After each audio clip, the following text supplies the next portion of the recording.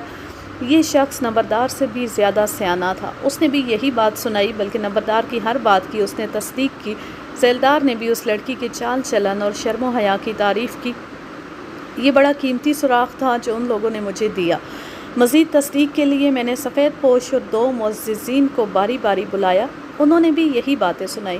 میں حیران تھا کہ یہ بیوہ عورت اور اس کی بیٹی اتنی ہی زیادہ شریف تھیں کہ جس نے بھی ان کی بات کی تو ساتھ یہ ضرور کہا کہ یہ تو بہت نیک اور شرم پردے والی ہیں۔ یہ سوچ بھی آتی تھی کہ مہتاب کی بیوی نے مہتاب پر کیوں شک کیا ہے۔ میں پولیس آفیسر تھا، مجھے گہرائی میں جانا تھا، کوئی نہ کوئی بات ضرور تھی کہ مہتاب کی بیوی گھر جا بیٹھی تھی۔ ایک سوال یہ بھی ذہن میں آیا کہ میں مہتاب سے پوچھتا رہا کہ اس کی دشمنی کسی کے ساتھ ہے یا نہیں، لیکن اس نے اپنے سسرال کا اور اپنی بیوی کی ناراضگی کا ذکر تک نہیں کیا۔ اس سے میں یہی مطلب لے سکتا تھا کہ مہتاب اپنے آپ کو مجرم سمجھتا ہے۔ پہلے میں نے سوچا کہ مہتاب کو بلا کر اس سے پوچھوں کہ یہ کیا سلسلہ ہے، اور یہ بھی پوچھوں کہ اس نے اتنی بڑی بات مجھ سے کیوں چھپائی۔ میں تو اب اس لائن پر سوچنے لگا تھا کہ آتش زنی اور قتل کے مجرم مہتاب کے سالے ہیں۔ مجھے دوسری سوچ یہ آئی کہ مہتاب سے نہ پوچھوں، پہلے دوسروں سے پوچھ گچھ کر لوں۔ اس معاملے میں صرف مہتاب پر بھروسہ نہیں کرنا چاہیے تھا۔ ایک اور بات میرے ذہن میں اٹک گئی تھی۔ میں نے مہتاب اور اس کی بیوی کے متعلق اتنے سارے آدمیوں سے پوچھ گچھ کی تھی، انہوں نے بتایا تھا کہ مہتاب کی بیوی سانولے رنگ کی اور گول اور بھاری جسم کی عورت ہے۔ اس کے مقابلے میں مہتاب خوبرو تھا۔ یہ بھی پتہ چلا کہ مہتاب کی اپنی بیوی کے ساتھ ویسے بھی نہیں بنتی تھی، ان میں کبھی لڑائی جھگڑا نہیں ہوا تھا، لڑائی جھگڑے اس لڑکی پر شروع ہوئے تھے۔ میں نے مہتاب کے 4 سالوں ان کے باپ اور مہتاب کی بیوی کو بلا لیا۔ اس کی بیوی کا میں نے یہ احترام کیا کہ ہیڈ کانسٹیبل سے کہا کہ یہ عورت آئے تو اسے نمبردار کے گھر میں بٹھائے، باقی سب کو باہر بٹھانا ہے۔ ان کے آنے سے پہلے ASI نظر ڈکیت اور 2 آدمیوں کو لے آیا، یہ دونوں اس کے گھر سوئے ہوئے تھے۔ میں نے نظرے کو ڈیوڑی میں بلا کر کہا کہ قمیض اتارو۔ اس نے قمیض اتاری تو میں نے اس کے جسم کو ہر طرف سے دیکھا، پھر دروازے بند کر کے اس کی شلوار بھی اتروائی۔ اس کے جسم پر جلن کا ذرا سا بھی نشان نہیں تھا۔ میرے سامنے رضا مقتول کا نزعی بیان تھا، ڈھیر کو آگ لگانے والے کو اس نے دھکا دیا تھا اور شاید وہ آدمی آگ میں گرا تھا۔ مقتول کے الفاظ صاف نہیں تھے، میں نے یہ شک اپنے ذہن میں رکھ لیا تھا۔ نظریں وہ کپڑے پہن چکا تو میں نے اسے فرش پر بٹھا کر کہا، مہتاب کے بھائی کو تم نے مارا ہے یا مروایا ہے؟ اس کے کھلیان کو آگ تم نے ہی لگوائی ہے۔ او سرکار! اس نے آگے ہو کر میرے پاؤں پکڑ لیے اور ہاتھ جوڑ کر بولا، یہ واردات میری نہیں، نہ میرے کسی آدمی کی ہے۔ یہ تو میں جانتا تھا کہ تم انکار کرو گے، اقرار کر لو گے تو فائدے میں رہو گے۔ وہ میری منت سماجت اور انکار کرتا رہا۔ میں نے اسے یاد دلایا کہ وہ مہتاب کو گواہی سے ہٹانا چاہتا تھا اور اس نے مہتاب کو دھمکیاں دی تھی۔ میں مانتا ہوں کہ وہ تینوں میرے آدمی تھے۔ میں یہ بھی مانتا ہوں کہ میں مہتاب کو گواہی سے توڑنا چاہتا تھا اور میں نے اسے دھمکیاں بھی بھیجی تھیں، لیکن میں نے یہ واردات نہیں کی جو آپ بتا رہے ہیں۔ تم جانتے ہو نظرے میں تمہارا کیا حل کر دوں گا، اتنی جلدی چھوڑوں گا نہیں۔ جاؤ باہر بیٹھو اور سوچو۔ اسے باہر بھیج کر اس کے ایک ساتھی کو بلایا۔ میرے پوچھنے پر اس نے بتایا کہ وہ نظرے کا دوست ہے اور 2 دنوں کے لیے اس کے پاس آیا ہوا ہے۔ میں نے اس کے بھی کپڑے اتروا کر دیکھا، یہ بھی صاف تھا۔ اس سے رضا کے قتل کا پوچھا تو اس نے کہا کہ وہ جرائم پیشہ نہیں، اس نے اپنے گاؤں کا نام کچھ اور بتایا۔ یہ تو میں معلوم کر لوں گا کہ تم کون سے گاؤں کے رہنے والے ہو اور کیا ہو۔ اگر وعدہ معاف گواہ بننا ہے تو میں بنا لوں گا۔ وہ انکار ہی کرتا رہا۔ میں نے اسے باہر بھیج کر اس کے دوسرے ساتھی کو بلوایا، اس کے بھی کپڑے اتروائے۔ اس کے جسم پر بھی تازہ جلن کا کوئی نشان نہیں تھا۔ اسے بھی میں نے کہا کہ وعدہ معاف گواہ بن جائے۔ حضور، وعدہ معاف گواہ کس واردات کا بنوں؟ اسے بھی میں نے باہر بٹھا دیا۔ ان لوگوں کے ساتھ ہم دوسرا طریقہ استعمال کیا کرتے تھے۔ لاش گھر میں آ گئی تھی۔ کوہرام ایسا تھا کہ برداشت نہیں ہوتا تھا۔ میں نے مہتاب کے سسر کو بلایا۔ ڈیل ڈول اور لباس سے معزز زمیندار لگتا تھا۔ چودھری صاحب، آپ کی بیٹی میکے کیوں بیٹھی ہوئی ہے؟ برے لوگوں سے واسطہ پڑ جائے تو یہی کچھ ہوتا ہے۔ اس کا خاوند ایک لڑکی کے چکر میں پڑ گیا ہے۔ میری بیٹی اسے روکتی تھی، وہ باز نہیں آتا تھا۔ اسی پر اس نے میری بیٹی کو مارنا پیٹنا شروع کر دیا۔ میں نے اسے سمجھایا، میرے بیٹوں نے سمجھایا، لیکن اس نے کچھ سمجھنے کی بجائے میری بیٹی کو گھر سے نکال دیا۔ چودھری صاحب، ایک بار پھر سوچ کر بتائیں، کیا آپ کی بیٹی خود آپ کے پاس گئی تھی یا خاوند نے اسے نکال دیا تھا؟ خاوند نے گھر سے نکال دیا تھا۔ آپ نے مہتاب کے ماں باپ سے بات نہیں کی؟ وہ بھی اپنے بیٹے جیسے بے غیرت ہے۔ میں نے اس لیے مہتاب سے بات نہ کی کہ اس نے کوئی الٹی سیدھی بات منہ سے نکالی تو برداشت نہیں کر سکوں گا۔ برداشت نہ کر سکنے کی صورت میں آپ کیا کرتے؟ 1-2 سناتا۔ اگر وہ 2 کی 4 سناتا تو پھر مجھ سے اپنے دانت توڑواتا۔ ہم کسی کا لحاظ نہیں کیا کرتے۔ لحاظ کرنا بھی نہیں چاہیے۔ ماشاءاللہ آپ کے 4 بیٹے۔ ہاں جی، گاؤں میں کوئی سر اونچا نہیں کر سکتا، اور اب تو لوگ آپ کے بیٹوں کے سائے سے بھی بھاگیں گے۔ لیکن آپ کے بیٹوں نے غیرت والے مردوں والا کام نہیں کیا۔ کون سا کام؟ یہی جو انہوں نے کیا ہے۔ انہیں چاہیے تھا کہ مہتاب اور رضا کو گاؤں میں للکارتے اور دونوں کو قتل کرتے۔ چوروں کی طرح آدھی رات کو جا کر کھلیان کو آگ لگائی اور 3 بھائیوں نے مل کر نہتے آدمی کو قتل کر دیا۔ نہ جناب عالی، اس نے بدک کر کہا، میرے بیٹوں نے رضا کو قتل نہیں کیا، نہ ان کے کھلیان کو آگ لگائی ہے۔ رضا کے ساتھ ان کی کیا دشمنی تھی؟ مارنا تھا تو مہتاب کو مارتے۔ جناب چودھری صاحب، میں یہ مان لیتا ہوں کہ آپ کو معلوم نہیں کہ آپ کے بیٹوں نے یہ جرم کیا ہے، لیکن میرے پاس یہ ماننے کے لیے شہادت موجود ہے کہ آتش زنی اور قتل کے مجرم آپ کے بیٹے ہیں۔ ابھی یہ معاملہ میرے اختیار میں ہے۔ اگر آپ کو معلوم نہیں تو اپنے بیٹوں کو سمجھائیں کہ مجھے صاف بتا دیں۔ موقع کا کوئی گواہ نہیں، میں انہیں بچانے کی ترکیب کر لوں گا۔ میں نہیں مانتا جناب، اس نے حیران پریشان ہو کر کہا۔ میری بیٹی کا معاملہ اتنا سنگین نہیں تھا کہ میرے بیٹے ایک جوان لڑکے کو قتل کر دیتے۔ آپ کے 2 بیٹے شادی شدہ ہیں، دونوں آپ کے ساتھ رہتے ہیں۔ ان کے متعلق آپ کو شاید معلوم نہ ہو کہ گزشتہ روز یہ جرم کرنے کے لیے گھر سے غائب ہوئے تھے یا نہیں۔ دوسرے دونوں کا تو آپ کو پتہ ہوگا۔ دیکھیں جناب، میں نے جب شور سنا کہ کسی کے کھلیان کو آگ لگی ہوئی ہے تو میں جاگ کر باہر نکلا۔ میرے دونوں غیر شادی شدہ بیٹے جوانی کی گہری نیند سوئے ہوئے تھے، وہ میرے بعد اٹھے۔ دوسرے دونوں چوبارے میں سوتے ہیں، وہ بھی میرے بعد نکلے تھے۔ اس سے میری تسلی نہیں ہوئی۔ میں آپ سے کہہ رہا ہوں کہ میرے ساتھ صاف اور سچی بات کریں، مجھ سے فائدہ اٹھائیں۔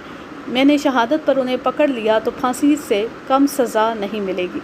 آپ کے گھر کی تلاشی لوں گا، آپ کے دونوں بیٹوں کی بیویوں کو تھانے لے جا کر پوچھ گچھ کروں گا۔ آپ کی بیٹی کو میں نے پہلے ہی بلایا ہوا ہے، اسے گھر جانے کی اجازت دینے کے بجائے اپنے ساتھ تھانے لے جاؤں گا۔ وہ قسمیں کھانے لگا، منت سماجت کرنے لگا۔ اس نے یہی کرنا تھا، ایسا تو ہو نہیں سکتا تھا کہ وہ فوراً مان جاتا۔ میں نے اسے ڈرا دھمکا کر باہر بھیج دیا اور اس کے 4 بیٹوں کو باری باری بلایا اور ہر ایک کے ساتھ خاصا وقت لگایا۔ انکار تو ہر ملزم اور مشتبہ کرتا ہے، جو اصل مجرم ہوتا ہے وہ تو بڑے زوردار طریقے سے انکار کرتا ہے، لیکن تفتیش کرنے والے انسپکٹر کا دماغ حاضر اور نظر تیز ہو تو وہ سمجھ لیتا ہے کہ یہ شخص سچا ہے یا جھوٹا۔ مہتاب کے سالوں نے جس طرح انکار کیا، اس سے مجھے محسوس ہوتا تھا کہ ان کا انکار غلط نہیں، لیکن میں انہیں اتنی جلدی چھوڑ نہیں سکتا تھا۔ جناب ہمیں ایسا بے غیرت نہ سمجھیں، بڑے بھائی نے کہا تھا۔ اس گھر میں ہماری بہن بیاہی ہوئی ہے، اس گھر میں ہماری بہن بیاہی ہوئی ہے، اس گھر میں اس کے 2 بچے پیدا ہوئے ہیں۔ اپنے بہنوئی کے گھر ہم ہاتھ نہیں اٹھا سکتے۔ تم لوگ تو بہنوئی کو دھمکیاں دیتے رہے ہو۔ آپ کو معلوم ہے جناب، اس نے کہا تھا، یہ تو گھروں میں ہوتا ہی ہے۔ لڑکی روٹ کر گھر آ گئی، ادھر ہمارے ماں باپ اڑ گئے کہ ہم لڑکی کو نہیں بھیجیں گے، خود آ کر لے جاؤ۔ ادھر لڑکے والے روب میں آ گئے کہ لڑکی جس طرح گئی تھی اسی طرح خود آ جائے۔ پھر کیا ہوتا جناب؟ تھوڑے عرصے بعد صلح صفائی ہو جاتی ہے۔ یہ بھی سوچے جناب، قتل چھوٹا بھائی ہوا ہے، ہماری اگر دشمنی تھی تو بڑے بھائی کے ساتھ تھی۔ آپ بار بار کہتے ہیں کہ ہم نے ان کا فصل جلا دیا، یہ تو بزدلوں کا کام ہوتا ہے۔ ہم نے انہیں دھمکیاں دی تھیں، چھوٹے والے نے کہا۔ ہم کو انکار نہیں۔ دھمکیوں کے جواب میں رضا نے دھمکیاں دی تھیں۔ یہ سب زبانی کلامی معاملہ تھا۔ اس نے اپنے سینے پر ہاتھ رکھ کر کہا تھا، آپ اپنی تفتیش کر رہے ہیں نا؟ ہم اپنی تفتیش کر رہے ہیں۔ ہمیں پتہ چل گیا کہ رضا کا قاتل کون ہے، تو ہم آپ کو نہیں کہیں گے کہ اس شخص کو گرفتار کر لو، ہم کہیں گے کہ ہمیں گرفتار کر لو۔ ہم نے اس شخص کو قتل کر دیا ہے اور لاش فلاں جگہ پڑی ہے۔ میں نے ان سب کے کپڑے اتروا کر دیکھا تھا، جلن کا زخم کسی کے جسم پر نہیں تھا۔ میں نے ان سے یہ بھی پوچھا تھا کہ مہتاب پر یہ الزام کہ اس نے فلاں لڑکی کے ساتھ درپردہ دوستی لگا رکھی ہے کہاں تک درست ہے؟ اس کے جواب میں صرف چھوٹے بھائی نے کہا تھا کہ یہ الزام درست ہے۔ اس سے بڑے نے کہا تھا کہ وہ یقین کے ساتھ کچھ نہیں کہہ سکتا۔ بڑے دونوں بھائیوں کا کہنا کچھ اور تھا۔ انسان کا کوئی بھروسہ نہیں ہوتا جناب، مہتاب ایسا نہیں تھا، اور جس لڑکی کا اس پر الزام ہماری بہن نے لگایا ہے، اس کی اور اس کی ماں کی شرافت مشہور ہے۔ ہم اس الزام کو اس لیے مانتے ہیں کہ ہماری بہن کہتی ہے کہ اسے پکا شک ہے۔ میں نے یہ ضرور دیکھا ہے کہ یہ لڑکی پہلے مہتاب کے گھر بہت کم آتی تھی، 4-5 مہینوں سے زیادہ آنے لگی ہے۔ مہتاب بھی کبھی کبھی اس کے گھر جاتا ہے۔ ہمیں مہتاب پر غصہ اور ہے۔ اس نے ہماری بہن کو 2 دفعہ مارا پیٹا تھا۔ ہماری بہن ہمارے پاس آ گئی۔ ہم نے 2 عورتوں اور 2 آدمیوں کو دن اور رات کے لیے اس کام پر لگا دیا تھا کہ مہتاب کو اور اس لڑکی کو دیکھتے رہیں۔ اگر لڑکی کبھی رات کو مہتاب کے گھر آئے یا مہتاب اس کے گھر جائے تو ہمیں اطلاع دیں۔ 1 مہینے سے اوپر عرصہ ہو گیا ہے، ہمیں ان کی چوری چوری ملاقات کی کوئی خبر نہ ملی۔ چوکیدار کو ہم نے اس کام کے پیسے دیے تھے۔ میں نے اس پر اتنی جرح کی کہ وہ پریشان ہو گیا، اس کے ہونٹ خشک ہو گئے، اس کی حالت یہاں تک پہنچی کہ اس نے پانی مانگا۔ میں نے اسے پانی پلایا، اس کی گھبراہٹ بھی دور کرنے کی کوشش کی اور اپنی تسلی کر کے فارغ کیا۔ میں نے انہیں بھی باہر بٹھا دیا اور ان کی بہن کو بلایا۔ وہ نمبردار کے گھر میں بیٹھی ہوئی تھی۔ میں نے مہتاب کو دیکھا تھا اور اب میں اس کی بیوی کو دیکھ رہا تھا۔ یہ کوئی جوڑ نہیں تھا۔ مہتاب خوبرو آدمی تھا اور بیوی کچھ یوں ہی سی تھی، نہ رنگ میں کوئی کشش نہ جسم میں۔ مجھے خیال آیا کہ مہتاب نے اپنی پسند اور تسکین کا ذریعہ بنا لیا ہوگا۔ میں نے اس عورت کو بٹھا لیا۔ خاوند کے ساتھ تمہارا کیا جھگڑا ہے؟ بدمعاش آدمی ہے۔ شروع سے بدمعاش ہے یا اب اس نے بدمعاشی شروع کی ہے؟ پہلے شاید مجھے پتہ نہیں چلا، اب پتہ چلا تو میں نے اسے روکا۔ وہ مجھ سے ناراض ہونے لگا، کہتا تھا کہ وہ بیوہ ماں کی بیٹی ہے اور ہر کوئی ان سے خیر خیریت اور کوئی ضرورت پوچھتا رہتا ہے۔ اس عورت کا بیان اگر مختصر کر دوں تو بہتر ہے۔ اس نے اپنے خاوند کے خلاف بڑھا چڑھا کر بیان دیا۔ وہ مجھ سے منوانے کی کوشش میں تھی کہ مہتاب اور اس لڑکی کے آپس میں ناجائز تعلقات ہیں اور اس لڑکی کی خاطر مہتاب نے اسے مارا پیٹا اور گھر سے نکالا ہے۔ اس نے یہ بھی کہا کہ مہتاب اس لڑکی کے ساتھ شادی کرنا چاہتا ہے۔ آج کے لیے بس اتنا ہی۔ اب میں لیتی ہوں آپ سے اجازت۔ جانیں خوش رہیں، شاد و آباد رہیں، ہنستے مسکراتے رہیں، اور اگر یہ کہانی یا میرا انداز پسند آئے تو اس چینل کو سبسکرائب ضرور کر لیں اور اس ویڈیو کو زیادہ سے زیادہ شیئر کیجیے۔ اللہ حافظ، اللہ نگہبان۔